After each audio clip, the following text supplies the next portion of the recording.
Because we stay together, I suppose. And we enjoy it. Why have you stayed together as long as you have? Because we enjoy it. 1, 2, 3, and...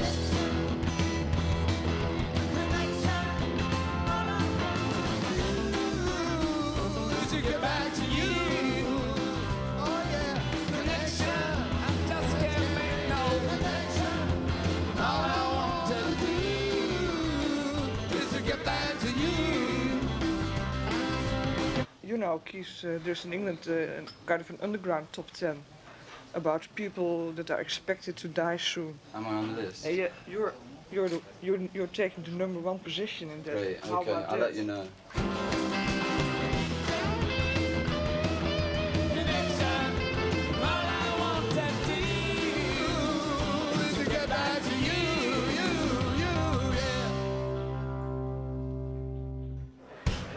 In November, I'm 80 years old. Whoever thinks of getting there? I was on my mother's 90, right? Oh, that's great. How the hell did I get here? Still going strong? I was doing all right. And then I come from a good stock, I guess. And so you must too.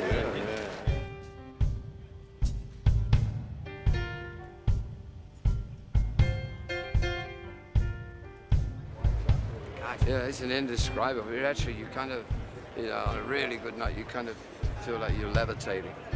Yeah, you're like 2 or 3 feet above the ground, you know, and just off of them. Like you're just doing, they will raise you to a higher level. I mean, I can play this way. You give me that extra air, I can do things like, how did I do that? I don't believe that shit, you know.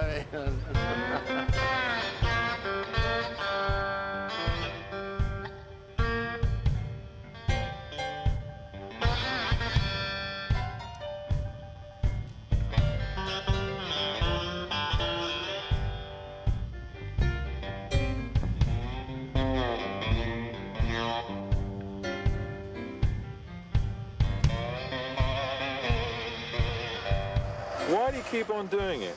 A stupid question. No. I mean, a lot of it may sound a stupid question, but to a lot of people, it is a stupid question, and I'm fed up with being asked it. I mean, it's idiotic. It's like, why do you do what you're doing? Why is this man? It's a job. I see love, I see misery. Tell me side by side on the stand. You've been in that theatre, Martin. That's a very tight space to put 3 cranes. And the other thing is they're going to swoop around and move around, and the audience will, you know, be distracted by them, and they can, you know, the movement of them is quite dangerous too, you know, for the people working back there. I'm aware that, yeah. No, I mean, this is something we're working on. I mean, we just need to work on movement within the confines of it not being dangerous, obviously, and not being too distracting. That's the issue.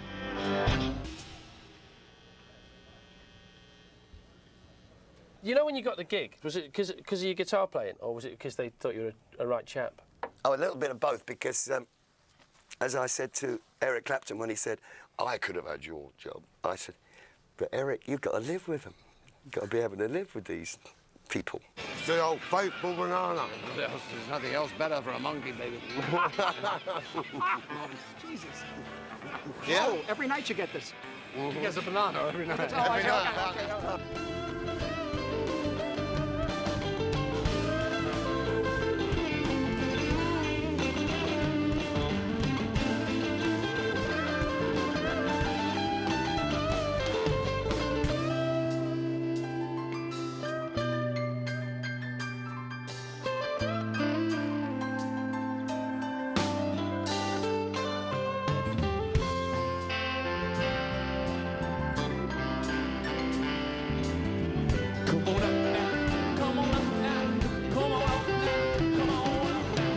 Looking at myself for a start, I hate it. I mean, I'll never watch this. And looking at myself and also all the work in it, I think it's ridiculous. Where are you happy? At home. You have a home? Yeah, you see, this is where maybe I differ from the rest. The fact that, like, when I'm at home, I pick a book up, I play a record, you know, and I have a wife and that. It makes you a bit sort of cosy in a way, I suppose, but I like it. I'm happier at home. I'm happiest at home. Do you find, therefore, that having a home is in some ways incompatible then with being what you are?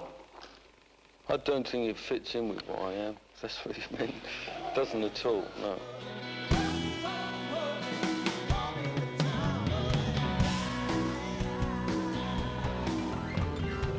You know, having shoes made is like everything. You know, you never know what's going to happen to them. And you visualise them, but you never know. You never know. I learned that fast, Especially with shoes. More so than clothes, really, I've found. But when they get them right, or bottom line is whether you like them, they are fantastic, and they have a look about them that none of these things I know. have. I'm wearing just regular. Yeah, well, that's right.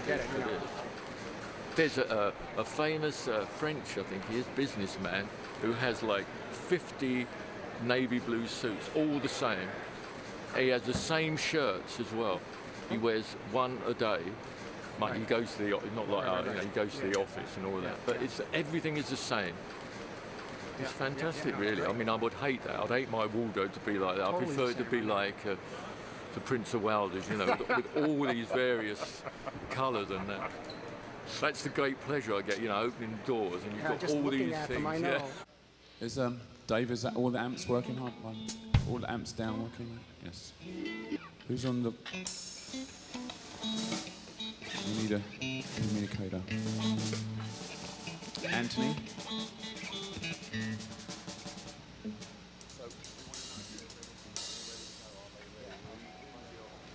They had a lot of energy from day one, man. I met those guys, came in the chess studio. I was recording a record called My Time After Why. And they walked in, and Leonard stood them up against the wall right in the middle of the session. I'm like, who is that? One of the guys in the dressing room over there was just talking to me. He said, what you want me to call you, buddy? I said, you can call me anything you want. I said, to be honest with you, when I first went to Chicago, I met Chess, Muddy, Walt, and all of them, and I'm sitting there. I was very quiet, you know what I'm saying? Hey, motherfucker, I ain't seen you since yesterday. Oh, that's my name. So I'm finna get offended, man, you know, so I said, my name is that motherfucker. Then he looks around. Guy, that doesn't really look good. Yeah. And everybody in there, man, I remember when they was doing this session behind Muddy, and I must have been playing wrong, you know, and I was in a corner. And they said, cut. Hey, motherfucker, turn your guitar up a little bit. So I'm thinking they talking to somebody else. You know, I don't look up to the engineer room where they at, you know. So I just sit there and I sit there. Must be me. They cuss this thing off, man, and come out the engineer room and say, I'm talking to you, motherfucker. I said, okay, man, from now on I'll answer what you call me. Yeah?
bunch of hillbillies.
Yeah, well, I've reached the time when I don't want to be congratulated, but I know the feeling. That's actually not true anymore. Actually, the rhythms of life, you know, it's good. I like the rhythms of life.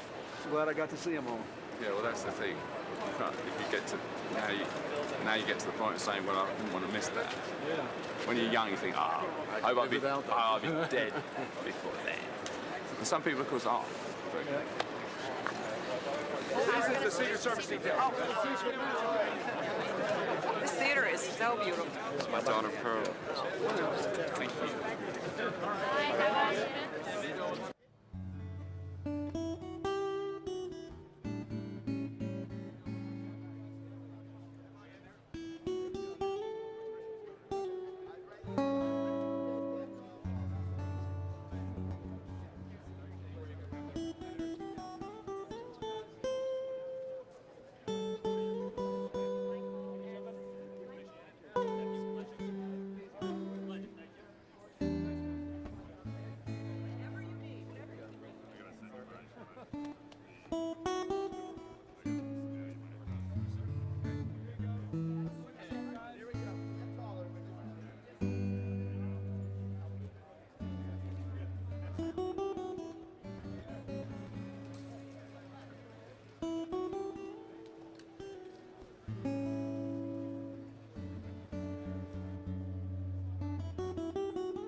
What do you think you'll have contributed to music? A good laugh. Not a jump in the barrel. Do you ever think about the future? Yeah. Right about 6 months ahead. You know, about you never sort of think of, say, 15, 20 years' time ahead, what you'd like to be doing? No, way. I mean, you can't, I mean, you just don't work like that. Cause you can think about it all you want, but it tends never to work out how you think. I mean, if someone had asked me 10 years ago if we'd be still together as a band, I would have said no, Obviously, we still are, so I don't know what we're going to do.